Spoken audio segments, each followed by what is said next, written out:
I think that's a very important insight is meeting the customers where they are. Because everyone thinks I got the technology, I got a great strategy. But if you're not able to meet the customers in terms of what the problem you're trying to solve, what's the pain points.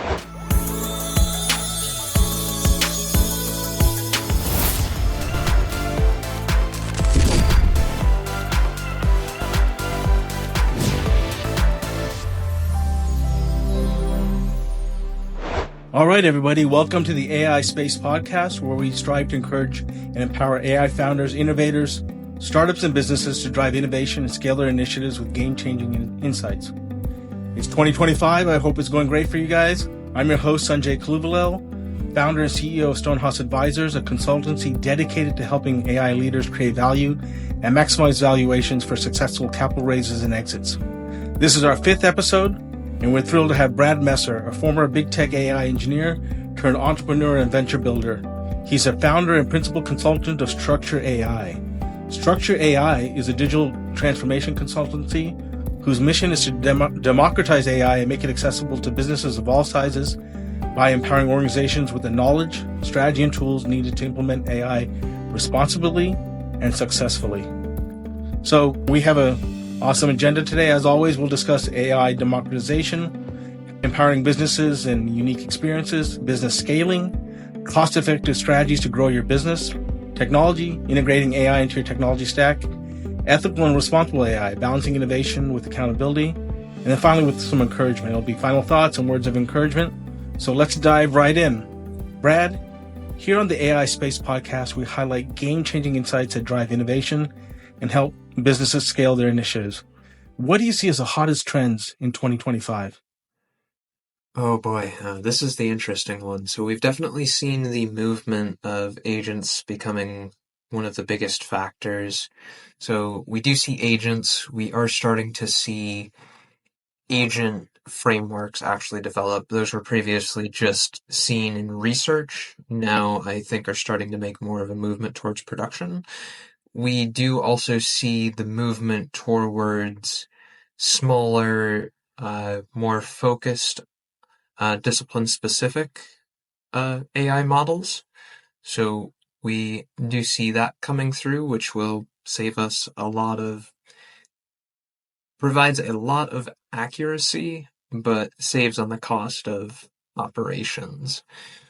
Now, we are seeing strong movements in the application towards climate as well, and so that is an interesting space that I've seen going on. Oh, okay, that's great. We'll ask some questions on that a little bit later. So in the past year, what have you seen businesses using to scale up their business? What have we seen? So a lot of that, folks are getting into, the sales and marketing agents. That's usually the easiest place to start. It's the place where people are seeing the highest return on investment so far.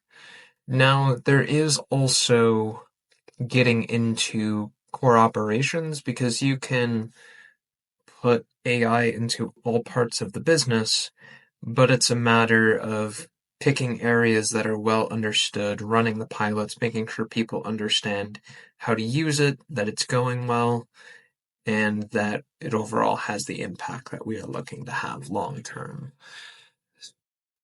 So that's kind of where it is currently. Yeah, no, I agree with you. Well, sales and marketing is definitely the low-hanging fruit. Then how do you use AI to optimize some of the operations parts, especially some of the manual and more simplistic type tasks? This is exactly why we started the show, is to gain knowledge and insights. You provide some great insights of what's happening going forward, and then also what's happened in the past, right? So tell us a little bit about your background and your foray into the AI space. Okay. So I had joined Big Tech back in 2015. So I worked on IBM's mainframe AI strategy. So we ported over all of the big middleware to the mainframe and then just, guided clients as appropriate for implementation. So, I really got to cut my teeth for the first 8 years of my career in a very interesting area. towards the later parts of my career, I kind of really got interested a bit more on the research aspect of things and kind of how that ties into the bigger world problems. And so I really started doing more advanced studies as more of a self-study. And then I just built up to a point where I was ready for entrepreneurship. Now, I'm kind of focusing in a few different areas. So really a venture builder at this point, helping get my wife's business started. So she's more in engineering design in the construction industry. I have a consulting business that I'm working on with a partner to help grow. So that's Structure AI. And then I have healthcare research that I'm doing. That's more of a traditional startup, but it's pretty far reaching. So there's a lot of planning that goes involved to really getting that up and running. Right. So tell us a little bit about the current focus of Structure AI. Okay. So right now we are really a consultancy. We're still reconfiguring the business. It's still going to be a digital transformation business overall, but we're honing it down a bit better. I handed over the reins actually to somebody else just because I wasn't quite the right person to grow the business. And so, it was how do I want to say, just a humble experience kind of realizing I'm like, I'm not quite the right person for this business. So, kind of stepped away from that a little bit, but still helping out from more of a strategic perspective. Right, right. So, for those that are building out consulting practices, especially coming from a tech background, right? What are some of the insights that you feel like, well, even though obviously you have a good technical background and strong competence, what did you see as the gaps in terms of scaling that business? Um, so I I would really say that the couple gaps, I really picked up a lot about my business knowledge and I built that up a lot over time. But realistically, just in this case, I really, I really just was not the right person to grow this business. So, talk to clients, I would unintentionally overwhelm them and just wasn't quite what I needed to be doing. And so that's kind of why I stepped away from that, focused in other areas where I'm a bit stronger, and then handed over the reins to somebody I thought was better suited to run that business. Well, actually, that takes a lot of, in some sense, humility and strength to do something like that, because a lot of people want to say, well, this is my baby. I'm going to build this. I can do it and plow through, right? So I think that's a good acknowledgement of where your strengths are and where your weaknesses are in terms of some companies. I think that's important insight for folks that are trying to grow their businesses, right? Do I have the right competence, even though I have good technology competence or other competence, to really engage with clients, to do the sales and marketing, to do some of the business aspects, right? So, I can appreciate that. Yeah, and even too, there's the combination of you might not be skilled enough, or you might be too overskilled to the point that you're not able to meet clients where they're at. So, there's a just right level that, you want to put somebody with that level of competence into the business. And that's kind of what I did with Structure AI. No, that I think that's a very important insight is meeting the customers where they are. Because everyone thinks I got the technology, I got a great strategy. But if you're not able to meet the customers in terms of what's the problem you're trying to solve, what's the pain points, how to articulate that in a way that resonates with them, and and they can understand how you're going to deliver the results to them, that's actually not an easy task. And I know this because I come from 30 plus years in consulting, value creation, all these different types of things. And even as I'm building out my AI consultancy and business, I've realized I have to you have to, you can't offer too much. It's like that Chinese menu, right? You have to simplify it a bit and say, if you have too many items on the menu, it overwhelms people. And you have to be able to simplify it. These are the one, two, three things you need to do, right? Articulate it in a clear way that they can understand it and digest it. And, even I've had to evolve my messaging and my pitching and sales in a way that's much more clear and concise without overwhelming that client, right? So I think those are very important insights as we move forward in this space.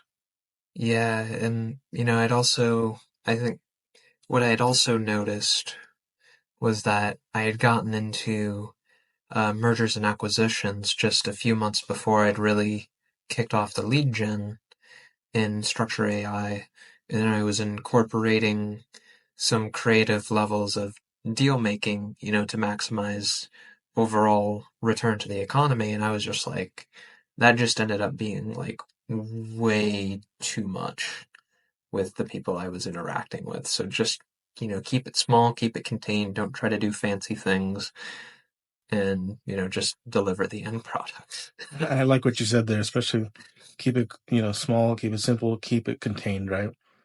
Yeah. I think that's important. You mentioned you were a principal consultant, so maybe you can explain for some folks what a principal consultant means to you and how you define it. Yeah, so whether principal consultant, managing director, or anything else, we're talking about like the end of a career path. So, for example, if I was still an engineer, a principal engineer is you've made it all the way up the chain of engineering. You're still doing the day-to-day stuff, but you're handling your job at a business level, strategy level, and really being a big mover and shaker within the business. And so, principal consultant in that respect, you've got the skills to really operate and be able to run the business and tackle big world problems. So that's kind of how I see it. And, then just be able to guide clients through the different pitfalls that they may run into throughout their various projects. At that point, you're going to be overseeing a lot of different, like, say, senior consultants. They may in turn be looking over junior consultants, but you're really going to be guiding the business overall from the strategic portfolio perspective. And I think that's great, especially the part that you said about solving big world problems and guiding clients, right? From my experience, I started out at Ernst Young Management Consulting doing business process transformation. Then I left to a company called Ericsson, Global 500 company, and really on the strategy consulting side. And I did that for a couple of years, and I got to the final level where it's principal consultant, and there was a special assessment. It was by the business unit global services, so it was a global assessment, and you had to go through different levels of evaluations from strategy to financial analysis, et cetera. So I was able to get that principal business consultant certification, and kind of like almost getting your black belt. Is you get your black belt, it's like now you're like, okay, you got the black belt, but just like in any martial arts, they're saying that's just a beginning, right? But that gave you the ability to actually to engage. It's already engaging C-suite, but engaging it deeper, you have that more confidence to engage the C-suite. Look at like you said, solving big world problems, actually quantifying that into results. So, and then I was an assessor assessing other consultants as they were coming through. So that was a great experience, a great way for me to learn the business. But I think it's important that there's a principal consultant. People aren't familiar with that term, and especially it's a different level of thinking, right? And it's kind of like that black belt way of thinking. Yeah. No, I mean, if there's one thing I've learned about business really just after getting to this point, even just getting to the C-suite level is just the beginning. There's all the different levels of, okay, well, you know, how do I not just sit here, but how do I grow a business, operating at the low six figures, then into high, even low seven figures is one thing, but each stage of growth, whether it's eight figures, you're growing into nine figures, 10 figures, those all require different people with different skill sets. And so it's just amazing kind of seeing and mastering that different level of skills. Yeah, no, you're absolutely right. I don't think people realize that it's not always the same person that's going to take the business from startup to, the first levels of growth. At different levels of growth, there's different requiring different requirements in terms of skill sets, leadership capabilities, risk taking, etc. Right. The more mature a company is, then you have to get much more seasoned folks that have done different things. But when you're starting out, yeah, you definitely need folks that have the energy, that have the risk appetite, that have that vision, right? And it's only a few people can make that transition. It's not an easy thing to do. And then you got to have really good people around you to be able to do that, because nobody's that smart. You have to have super smart people around you to get to each level, right? Yeah, and actually, just to provide the viewers a little bit more perspective, it's usually assumed that most teams will need changed out after it's usually called the triple double. So after your revenue is tripled and then doubled, well, in this case, 6x'd, it's usually a little bit different. But the point is, after a 6x or so adjustment in the revenue, you need a different level of discipline to go to the next level. And then the people who got you there don't necessarily have that knowledge or discipline to then get you to the next level. It's not that they couldn't learn, it's not that they aren't great people. It's just the tools and the mindset needed to get to that next level is just really hard. And there's a lot of fractional professionals out there you'll see that they're like, okay, I specialize in this stage of business growth, and that's it. So, you know, they might have a handoff from an executive who works at the lower part of the chain, and then they kind of take that executive's position. And so that's just kind of a interesting thing that you see once you start getting into business development more. Yeah, I think that's an interesting dynamic. Good insights there. That there requires different skill set and mindset at each stage and some specialization. And you can either throw the baby out with the bathwater, right, or just keep the same team. But I think it's finding the right hybrid. You got to have the culture and systems in place that maybe there's a hybrid system where you bring in some new people and they maybe have the processes and capabilities, and you're able to train up the ones that want to be trained up in terms of being upskilled and learning new methods and procedures to get to that next level. So there'll have to be some tweaking in between, right? And hopefully you have the right set of folks that are coming in and out to be able to do that. Yeah, I mean, the one thing that I've learned is I've kind of gathered the people who can help me build businesses to like a solid 8 or 9 figures. Not saying that we will get there, just, that's kind of the people I've surrounded myself with in my network. But then, so I'm kind of able to work with these folks from the beginning, which I think has made a bit of a difference to help getting the business going. Yep. Okay, great. In the hot 2025 trends, you mentioned about agents. So for the audience that are not familiar with that, can you describe that for them?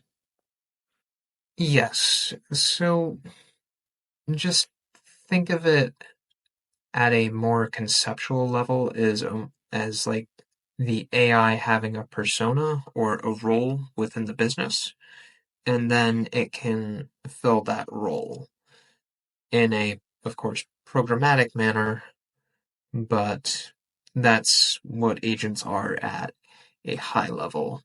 Now, let me give you a more concrete example. So, code generation and refinement is an interesting place where agents can be used. So, one agent, for example, can be specialized in a programming language and generate the code that you're asking for. Then it will be handed over to, say, a debugger to say, hey, do you see any issues in this code? The debugger can say, I'm good, you need to refine it. It can go back and continue this loop. Okay, is that good? We'll go down to the security scanner agent. Okay, do you see any issues in here from a security perspective, yay, nay, go refine the code again. And they can just have this circle kind of on the back end, before ever really giving you output. So, those are multiple stages of like the coding life cycle where it's like, okay, I need to write the code, I need to debug the code, I need to make sure there's security checks in place. Then you can go back, also have like a PR agent at a high level, give you comments over the whole pull request. So that's kind of one example of how agents can work in practice. I think it's great, especially from a more programming technology side. I know some people are using agents, especially if they're trying to scale up their business and don't necessarily want to hire. They're using, as an agent as a VA, right, or to create social media posts, etc. But also leads to, the question is a classical, business issue, the principal agent problem. So you have the principal who's the owner of the business, and then you have an agent like a manager or whatever in the in the sense that, or a sales, like a sales manager, right? You have your goals and the mission and your targets. And if that sales manager, who's the agent, who's doing the actions for you, running the business for you, has their own hidden agenda or goals, you may not get the results that you want, right? And I think there's also a risk in some of these AI agents, especially at the early stages, where, and we'll talk about this in ethical and responsible AI, if you don't have the right guidelines and frameworks and guardrails in place, things can go wrong. So what are your thoughts on the whole, there's the human principal agent problem, but now I think in the AI space, if you take that, there could be a principal agent problem in the AI space. So that's actually an interesting thing, and there are people in open source who are actually trying to address such a problem. It's what we're seeing right now from a technology perspective is that it's too costly to try to do, the full hierarchy, but two, I don't think that technology is fully ready to handle the full hierarchy. It just fails out too early. So I think give it another 3 to 5 years and it'll actually be really interesting to see how that grows more. If we're able to kind of instill the entire hierarchy with the values, goals, and mission of the business. And, we'll just have to see where it goes. Yeah, no, I think you're right, because it also ties into the whole concept you were talking about earlier. It takes different things to grow a business from, say, 1 million to 10 million to, 20 million to 50 to 100, right? There's different levels of capabilities and situations, but a lot of people that are jumping into the space, instead of building that, learning to build the processes and structures and everything in place up to the 1 million level, everyone's throwing cash, got a $10 million check, and they're trying to build out these companies, but they never actually figure out how to scale properly to $1 million, right? So if you're able to do that properly at 1 million, you can get it, and you can continually scale up, right? Same thing with the agency. I think, like you said, start simple, start something with something concrete that you can manage, right, and test it out. And you probably need some humans in the loop to make sure, from a quality assurance perspective, nothing's going haywire. Get that right, then then build it out at the much higher hierarchical levels, right? Yeah, and, maybe a useful allegory is startup scrappiness, right? So if people come in, they get that investment check, and they're going out and getting the nice office with the new MacBooks, and they're doing everything but shipping a product people care about, chances are they aren't going to be successful. But I think the old joke was with Jeff Bezos and Amazon, the desks were, if we're going with the garage perspective, the desks were your seesaws, the desk surface was a door, and then you had the actual computer on it where you're doing all your stuff. Now, you don't have to be scrappy to that level, but you need to be disciplined and understand what you're trying to do with a certain amount of money. And, it doesn't matter. You can take a lot of money and just throw it at the wall, but at the end of the day, spunk doesn't necessarily prove anything. That's where you need repeated small testing to start getting the market traction and then start building out. And then, okay, if you need to pivot, okay, maybe you've wasted 3 to 5 grand as opposed to, well, I just dropped 50 grand and, well, we're hosed. No, you're exactly right, and that's a mentality that needs to be there. That scrappy but structured, diligent, prudent approach, right, to grow responsibly. Okay, very good. We'll get into now AI democratization. So, what do you see going forward as the key challenges and opportunities in making AI accessible to founders and businesses from a variety of backgrounds and experiences? And then, how can we bridge this gap? Right. So I think everybody seems to be using it well, which is great. Um, really from a democratization perspective, I'm really just looking at like the black hat hackers who are like, well, I'm just gonna go and do all this nefarious deeds. How have you found the whole funding and getting access to the right people, especially in scaling the business, right? Unless you have networks and funding, is kind of hard, right? So maybe with some advice around that to some folks as they're trying to navigate that space, especially the ones that are maybe more introverted or they've been in industry for so long and they're kind of in a silo and they need to kind of branch out. How should they approach that? Okay, so building networks, I mean, really, I had been posting on LinkedIn pretty regularly for probably 3 or 4 years now, and that just gave me the ability to meet a lot of people. Then I had, a Board of Education Directors program come along that I joined. I work with a Global Investor Network. Well, it's an investor network of investor networks, but that's a different story. But, they'll source deals. We just try to be friends, work together. And, really it's just a matter of putting yourself out there and just meeting people. Now, from a funding perspective, it's really what I've seen be what I've seen can make it easier is tackling something that is more of a core innovation rather than an everyday problem. Now, let me be a little bit more specific. If you're doing, say, marketing or sales agents, it's less interesting because everybody's doing that. If somebody wants to start a business and they're like, oh, I have a unique idea, that's the first, air quote, unique idea that they have. Whereas if you have something that's like a cure for cancer and you can prove that, that is truly interesting. People are going to throw money at you to get that out.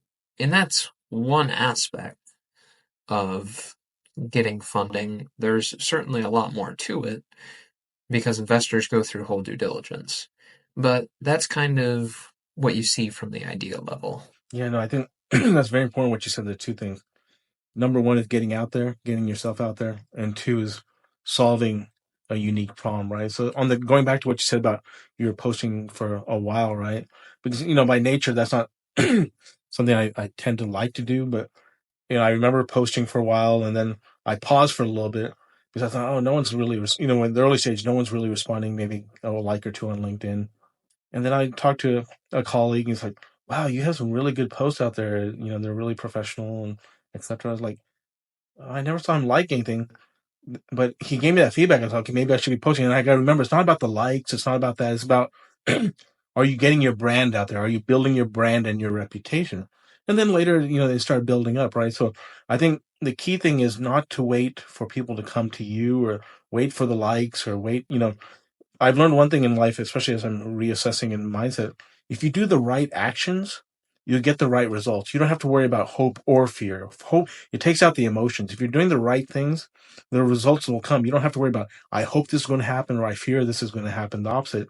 You can eliminate the emotions by taking the right action. So that's one thing I learned there. Did you want to add anything on that? Yeah, no, I mean, you know, it when so from the investor network that I work with, a lot of it is just be the kind of person that attracts the people you want to be around. And so, in my case, I get along really well, with other investors. And so I just like, I'll get in touch with people. Like when I started my healthcare research, I have a friend who's a doctor, and I'm like, hey, I'm working on this really interesting thing. Can I get your help on this?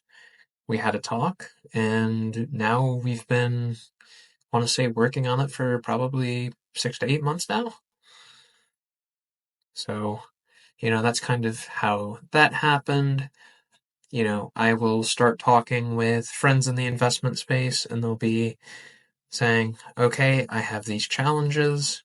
And I'm like, well, okay, because of my network, I have a large number of people you should meet, but there's one person that I've probably made about 6 to 8 introductions so far, just of how flexible they are with what they do and what they bring to the table.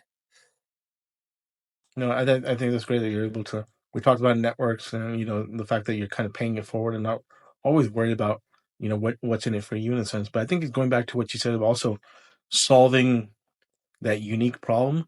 And then I think when you reach out to others, a lot of times we're like focus on the sale or I got to sell this guy or whatever.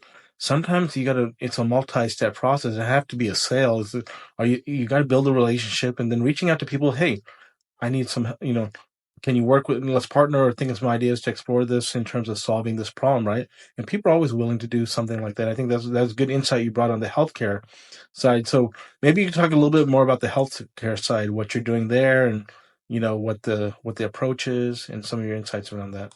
Yeah, I mean, I can't get too much into it, but, just really at a high level, trying to keep people healthy and making sure they're pretty much always staying within the healthy realm. Now, from a higher level, there's a lot of stuff that people, at an industry view, a lot of resources will go into keeping people, looking at clinical trials or just everyday health and wellness. And there's a lot of stuff in between. Unfortunately, I can really only go in and describe things at a high level right now. Sorry about that. But actually, that reminds me, especially from a healthcare perspective, right? I think especially in the United States, there's this focus on prescriptions and other things, and I remember going to getting my my wellness check a couple years ago, and normally I was everything within range, and I was off out of range on one or two items.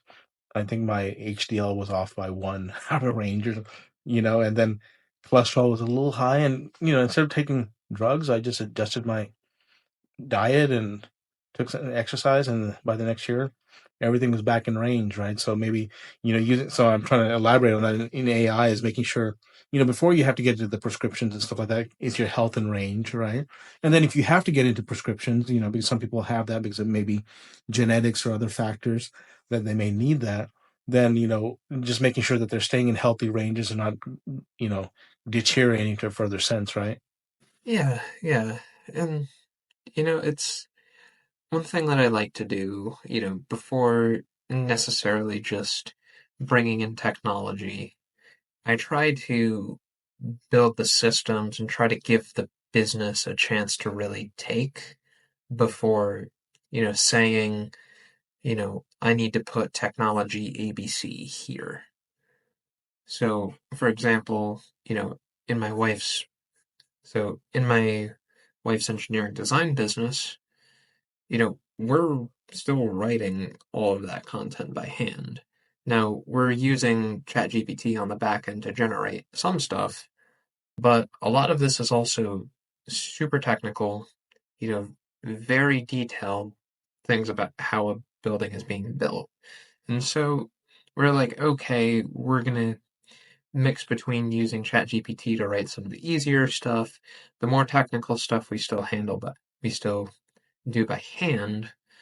But then it was also an easy choice with, okay, as this business grows and, we don't necessarily have enough people to meet the volume of clients coming in, okay, having an agent that can help handle the customer service and interact with them more immediately, even if that's a discipline where getting back to people in a week is still nice, that's still an easy place to say, well, I'd rather just have technology handle that so that I don't run myself ragged. You're absolutely right because as if someone's a solopreneur, entrepreneur, you got to focus on your high payoff activities. What's your high value activities? What's your time worth? Is it worth $100 an hour, $200 an hour, $500 an hour, right? And are you spending it on something that's a $10 an hour activity? Nothing wrong with that if you have the bandwidth. But if you're all trying to get everything done in a day, that's not possible, and it takes you a week to respond to a client, which is not good. Then, yeah, either you find a human that can do that, or find some system automation, or eventually AI agent that can handle that for you. So that way you are more responsive and can focus on the higher value activities, right? Yeah, and I mean, when it gets to it, I mean, we're still doing more of the technical writing by hand, but we want to have that specific voice come through, which, I mean, of course, you can do in, if you automate with ChatGPT, you write your own GPT, but, doing that writing and then eventually leveraging that into a stronger content calendar that other people can handle for you, or you can, kind of handle yourself, and then eventually use that to start, you know, really meeting some high value individuals, whether you're talking investors, other operators, people who might want to buy your software if you're selling software. But, that's kind of the value of high trust after you start to get that business develop more. Yeah, and then I know the GPTs can be used for because I write my own content, but I'll use them for brainstorming, giving me alternatives, or optimizing some messaging, etc. Do you just use ChatGPT, or have you used the other ones too? Um, so for me, I'm mostly focused at the strategic level anymore. So a lot of it for me is really just reading the available research papers, reading available news articles, but and I really haven't had to do much writing recently. I've more been doing copy editing of some other people's stuff. But on occasion, I'll use it, but also because I tend to do some high regulation work, there's fewer tools that I can trust. And so, like when I found out about Notebook LM, for example, I was like, wow, I think I just found my tool. So what is it about Notebook LM that resonated with you?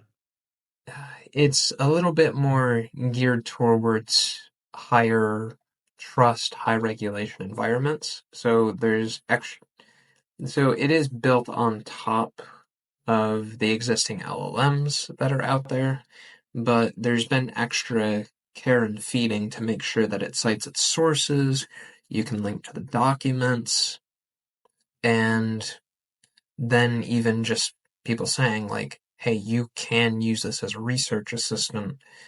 And then when you start looking at their tutorials and demos, you really do get the feeling like, oh, if I try to use this in my workflow, I'm going to be getting high quality work instead of the lawyers a couple years back who tried to use ChatGPT as a research tool and then got fined $5,000 on the back end because it created erroneous cases. Yeah, and that's was that tied to more hallucination?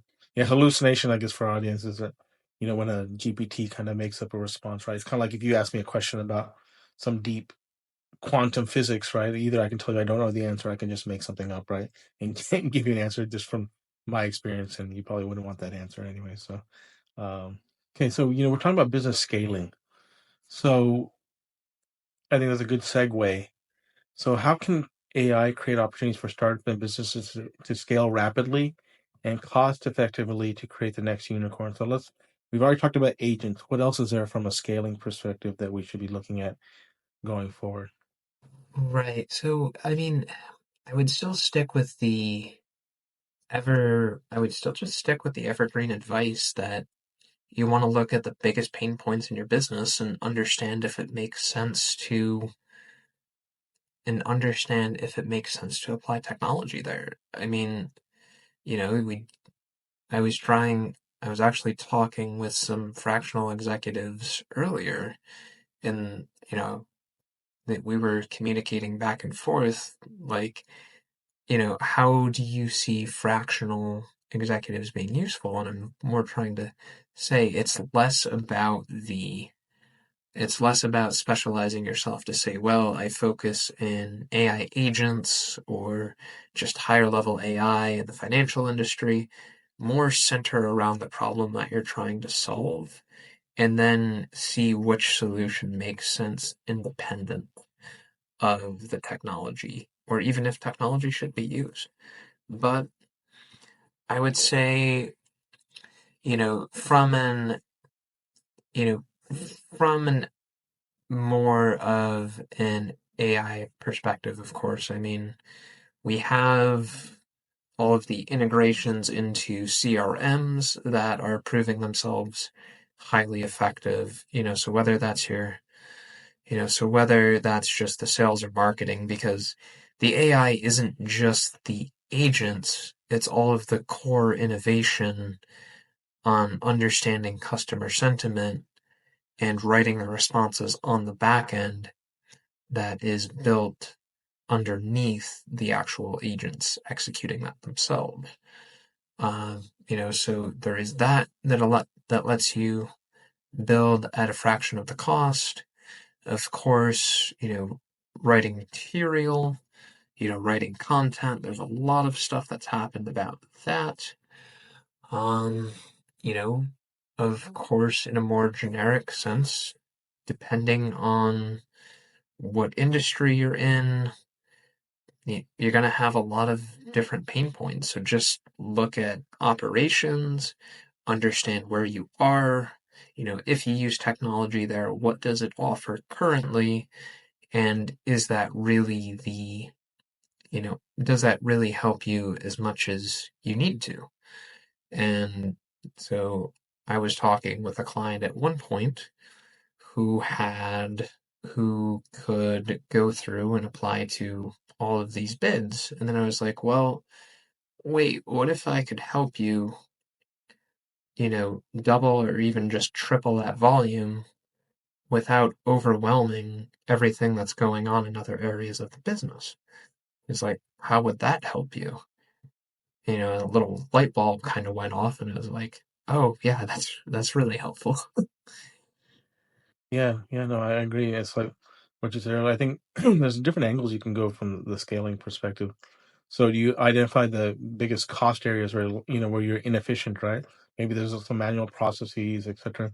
You can go fix that to kind of like what I say is you can pour water, like sometimes you can get all the revenues in, but if pouring water into a bucket that has holes in it, if you don't plug the holes, it's not going to do you any good. So you got to plug the holes first, right? And then focus on the areas that are going to be the high value, that's maybe to your core area of the business, that's going to increase revenues or give more value to your clients.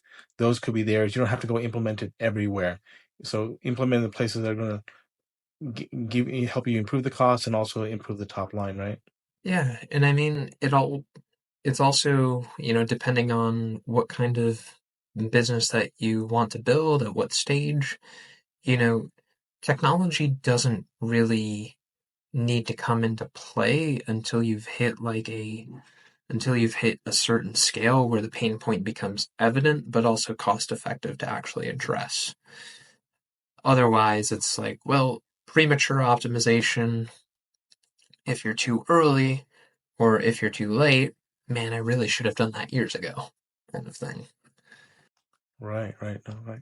All right, cool. Then I think we're, for the tech wizards out there, right? They're trying to craft their next AI empire. what's essential for building a bulletproof AI stack? What's your viewpoint on technology, architecture, frameworks, etc.? I mean, I'm I don't really recommend anything specific anymore. I'm just very focused on the problem and solution. I mean, of course, I try to make sure that the, I take a look at the problem, you make sure that any solution has all core things that you would need from good software engineering practices, but beyond that, I mean, I don't really care which language is used. I don't really care how you choose to architect it on the back end. I mean, don't try to use completely outdated languages or technology, but when you get to the investor level, the business itself is your product. And so you end up thinking about things in kind of a bigger perspective. Right. And then, coming from your big tech engineering background, right? Maybe what are the one or two or three insights that you would say to build that business from a business perspective? You still have to architect it from a technology perspective. It may not be a technology solution, but how do you ensure that the business slash technology is secure, that's, protecting the data, whoever needs to access and can access it, you know, you're doing things in the right way, right? Yeah, so I mean, the engineers really are expected. I mean, you have to know how to encrypt the data in transit and at rest. That is pretty much a default anymore. Zero trust is becoming, a default in most architectures. So you want to pretty much trust nothing, trust no part of the software environment that you've built, and continuously force people to re-authenticate themselves, amongst other things. Now, depending on the data privacy needs, you are likely going to have to anonymize the data, deduplicate, de-identify. You may even need to go so far as to using what they call differential privacy, so that if anybody is interested in getting at the data, but you can't give them specifics, that adds probably the most privacy that you can give people. So there is that. Um, let's see, from a data perspective, only collect what you need to. I mean, if you choose to collect more, you are then, from a stewardship perspective, you have to make sure that you're doing right by the clients. But, if you have thoughts on use cases that you want to use that data for, not a bad thing, but just be straightforward with people that you're working with. Um, just make sure that you're using appropriate technology for the problem. Don't try to solve an embedded software problem with a high level, programming language that's more meant to write web framework, meant to do like websites, for example. And so, that's those are just some things to think about. I like what you said about zero trust. I know from the Bitcoin slash blockchain environment, it's a trustless protocol, trustless environment, and yeah, I think it's for insurance, for security, and other types of things. I think that's a kind of path we need to move forward to. So, thanks for that. And I think not overcomplicating things and making sure that you're architecting it in a way that's sound, but also flexible, right? In terms of being able to scale the business. Okay, very good. Ethical AI. So, I think this is very important as things are happening. We're in the early stages, and we talk about the principal agent problem in terms of making sure there's guardrails and things are done in the right way. How do we ensure AI development remains both powerful and ethical, balancing innovation with accountability? Right. So I mean, of course, there's kind of the toss up right now in the geopolitical realm of different geographies committing to different levels of regulation. But in my practice and experience, just with how much I've seen this change, it's really just up to the businesses themselves to commit to high levels of ethics. I mean, if at the end of the day, if you're in business and you're not doing what you say you're doing, you're not breeding that ethical use. And so, with so what do I want to say? With AI, for example, you know, don't try to do any predictions on, say, like protected classes, whether that's ethnicity. So whether you're looking at ethnicity, gender, some of the other stuff, unless there is some true need where, maybe different people's backgrounds would contribute to different healthcare outcomes, for example. So those are one things that we're looking at. I mean, of course, businesses have strong compliance backgrounds, so having other people within the business who can keep you accountable to whatever standards that you have available is huge in itself. Usually, I'm looking at the big tech standards that are published. So, whether it's Meta, IBM, Google, etc., they usually tend to be at the forefront because they're tackling these problems daily, and they just post very comprehensive standards that can be useful to a number of businesses. Yeah, two things. I think, but even some of these big companies like Meta and OpenAI, they've, outsourced some of the content monitoring of the models to the, folks in Africa, etc., paying them pennies on the dollar in a sense, or, a couple dollars an hour. And some of the stuff that they've been viewing in terms of violence and, you know, other activities that's kind of damaging, right?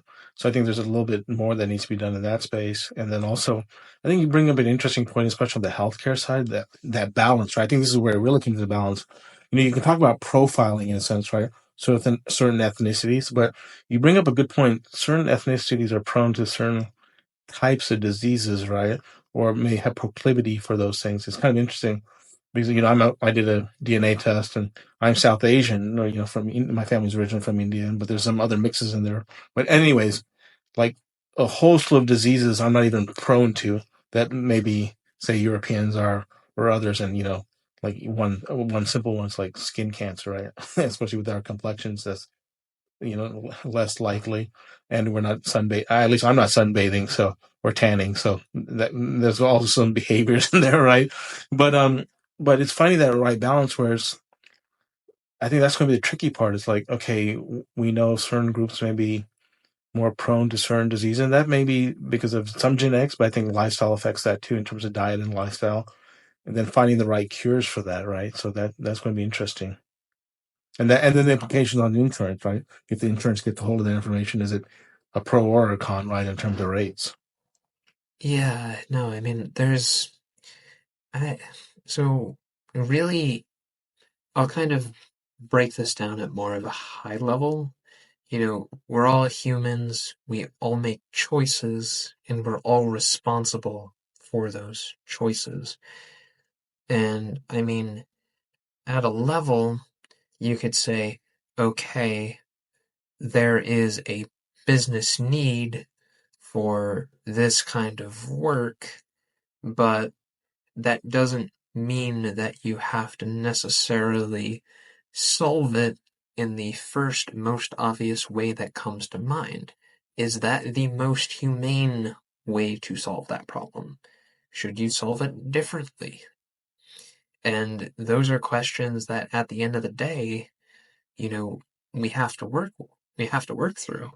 I mean, I can't control how the big insurance companies or OpenAI or other big tech companies choose to run their business. We just can't. But, we can hold them accountable.